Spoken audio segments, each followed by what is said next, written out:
Friends, welcome back to my channel mom follower lovers. তো বন্ধুরা দেখো, সকাল সকাল কোথায় চলে যাচ্ছি। Good morning all friends. দেখো আমাদের বাড়ির পাশে একটা ছেলে সাপ ধরছে, একজনের বাড়িতে সাপ ঢুকেছিল, তাই দেখো সাপটা ধরতে পারে বলে তাই। তো বন্ধুরা দেখতে থাকো, আমাদের জমি দেখতে যাব, আমাদের পুরনো বাড়ি দেখতে যাব। দেখতে থাকো বন্ধুরা, তোমরা আমার সাথে দেখতেই থাকো, ঠিক আছে। দেখো সাপটা নিয়ে কী করে। ও একটা কোটোর মধ্যে সাপটা ভরবে, সবাই আমরা দেখছি দাঁড়িয়ে দাঁড়িয়ে। আমার হাজবেন্ড, আমার বাড়ির পাশে সবাই যারা আছে, কোটোটায় কোটোটায় ঢুকাবে সাপটা। দেখো বন্ধুরা।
আমাদের কাঁঠাল গাছে কত কাঁঠাল ধরেছে, দেখো কাঁঠালগুলো দেখেছো, কত বড় বড় কাঁঠাল, পুরো গোড়ার থেকে ওপর অবধি ধরেছে, কোনো দিক থেকে কমতি নেই কাঁঠাল, বুঝলে। তারপর পাশের বাড়ি একটা ছাগলও আছে, ওই দেখো নিচে বেঁধে দিয়েছে। আমাদের জমি এটা, আম গাছ, এই যে কাঁঠাল, সব কিছু গাছ, এগুলো আমাদের পুরনো বাড়িও তোমাদের সাথে দেখাবো।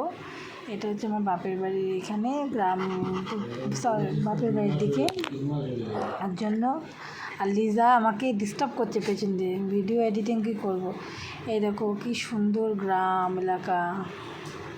আমার মারা এখন থাকে মানে টাউনের দিকে, কিন্তু এটা গ্রাম্য বাড়ির দিকে, পুরনো বাড়ি তো, এই জন্য বাড়িটা বিক্রি করবে, সেই জন্য সব পরিষ্কার টরিষ্কার করেছে। দেখো বন্ধুরা দেখতে থাকো তোমরা। হ্যাঁ, কেমন লাগলো ভিডিওটা অবশ্যই কিন্তু জানাবে প্লিজ, ঠিক আছে। দেখো চারিদিকে সবুজ আর সবুজ, গাছপালায় ভরা, আর কিছুই নয় চারিদিকে, দেখো।